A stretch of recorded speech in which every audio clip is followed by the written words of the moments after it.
241st anniversary of American independence, we celebrate what the United States is all about, freedom. Hello, my name is Senator Frank LaRose. Join me as we recognize those who protect and serve our communities, as well as those preserving our freedoms abroad. From my family to yours, happy Independence Day. Quiet right now in the Senate chambers, but a big weekend in store for the state of Ohio for the third straight year. It's the beginning of back-to-school shopping and the sales tax holiday. It creates a little excitement, almost like Black Friday at holiday time, where not only do you get a deal, you get a break on your taxes in this situation, but what we know is that the retailers are going to go out and have sales. So you get it from two ends. You get a cut on your taxes, and you know you're going to have all of these sales that are going on so that the retailers can compete against each other. So it's a lot of fun. What matters to me is that the hardworking men and women of Ohio are able to take care of their families, and I think that giving tax relief to Ohio's families is the most important aspect of this. So it boils down to this. For every item of clothing, a shirt, pair of pants, whatever it may be, $75 or less per item, no sales tax. School supplies, it's $20 or less. Hi. Thank you so much for getting involved in the fight for congressional redistricting reform. Together, we can end gerrymandering in Ohio. So where does the term gerrymandering come from?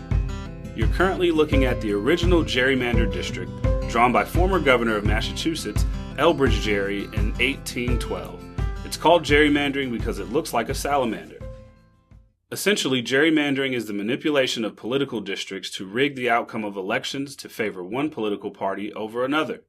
Although historically both sides of the aisle have engaged in gerrymandering, the practice has become so extreme in states like North Carolina, Pennsylvania, Wisconsin, Texas, and of course Ohio, that the prominent elected officials in both the Democratic and Republican parties have publicly called for an end to gerrymandering. In a state where there is 60% Democratic support and 40% Republican support, the line should be drawn so there is appropriate representation for each party. Now let's look at two classic strategies for gerrymandering: cracking and packing. Let's say the Republicans hold the redistricting pen. With cracking, Democratic communities are purposefully split to dilute their voice and ensure they are in the minority.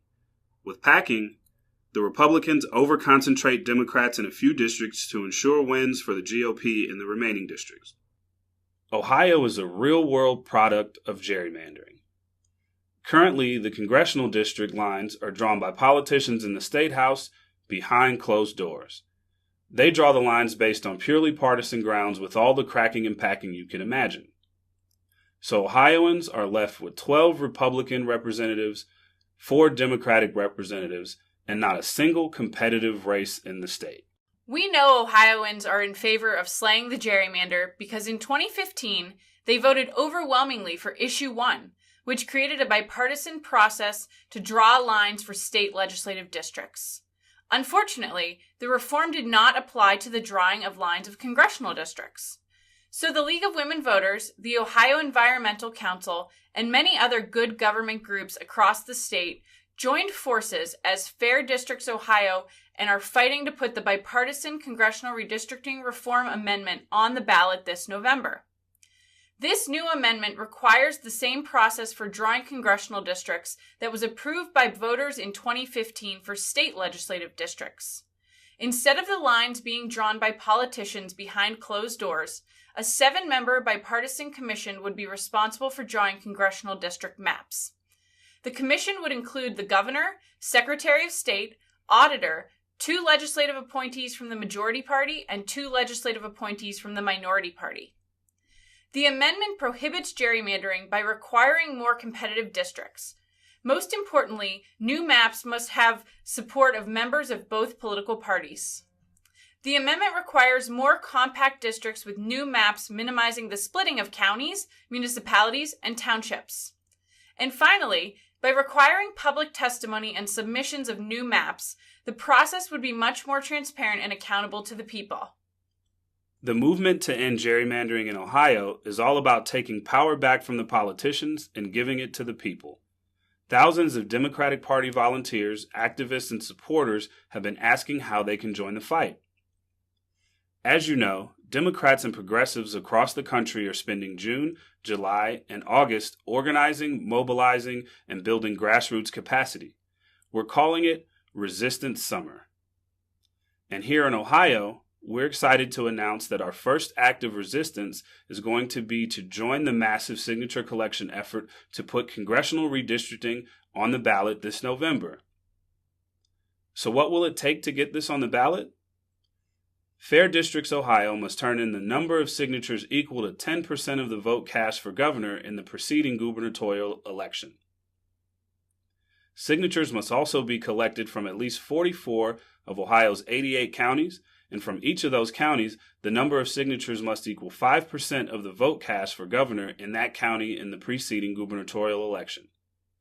And finally, in order to get on the 2017 ballot, signatures must be submitted by Wednesday, July 5th. Because this is a huge endeavor with a relatively short turnaround time, there's a chance this could be on the 2018 ballot instead of the 2017 ballot. The good news is that all the signatures we collect this year will count towards the total for either year. Now let's talk about how to correctly fill out a petition book. Please note, spouses cannot sign for each other. Doing so is a prosecutable offense. Also, circulators cannot sign for anyone, but they can fill out printed information if someone needs help, and only if they are with that person at the time.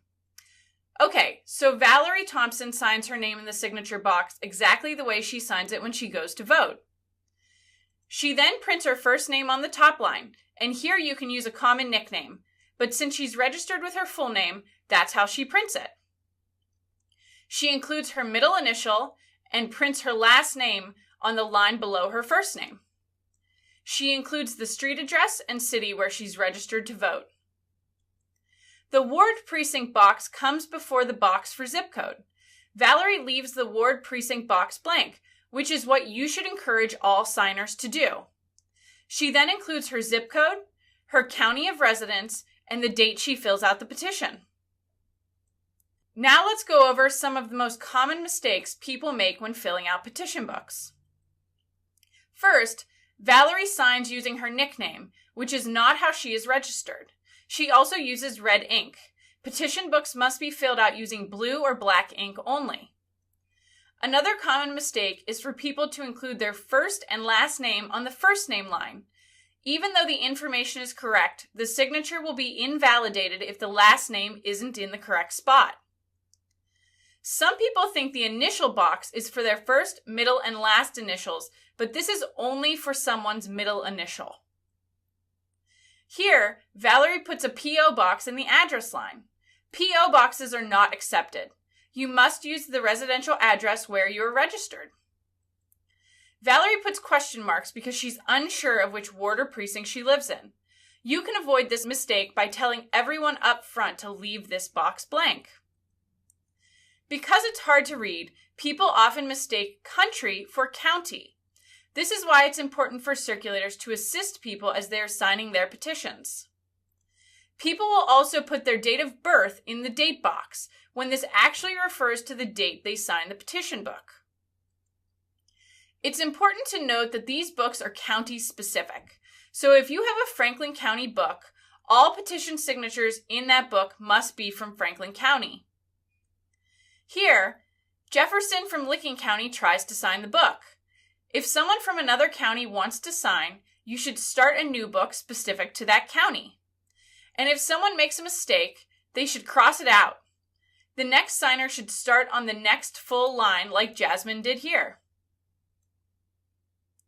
Now, let's talk briefly about requirements for petition circulators. To circulate a petition, you must be a U.S. citizen and at least 18 years old. You do not need to be an Ohio citizen or a registered voter. You cannot leave a book somewhere and come back later to pick it up. Circulators must witness each signature they collect. Finally, circulators must fill out the back of the petition books. So here we see that the petition circulator, Jane Doe, prints her name in the first line. Please note, circulators cannot sign their own books. They can, however, sign a book circulated by someone else. The next line that must be filled out by the petition circulator is the number of signatures collected in the book. Let's go back to the sample petition where Jefferson had to cross his name out. Even though it was a mistake, it's important that the petition circulators report the last signature line that's used in the book. In this case, signature line 15 is the last one filled out, so 15 is the number reported. As petition circulators, you must leave these two lines in the middle blank, and don't forget to sign your name and include your address of residence in the space provided. Now let's review the timeline briefly.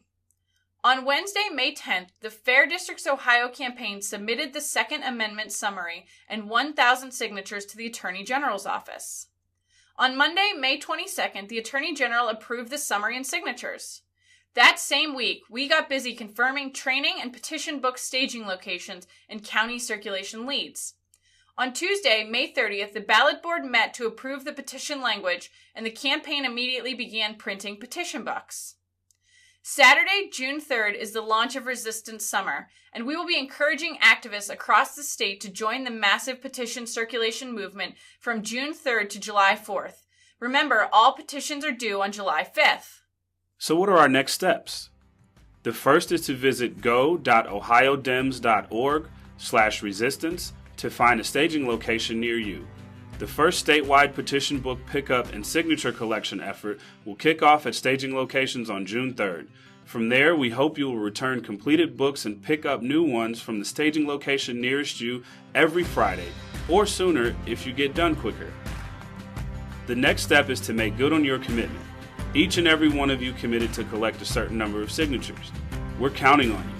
Fair Districts Ohio is counting on you, and the whole country will be watching to see if Ohio really can pass congressional redistricting reform and slay the gerrymander once and for all. Last but not least, please recruit your friends to join you. Can you recruit and train one other person to collect 100 signatures? Tell them to text FAIR, F-A-I-R, to 90975 to make their pledge.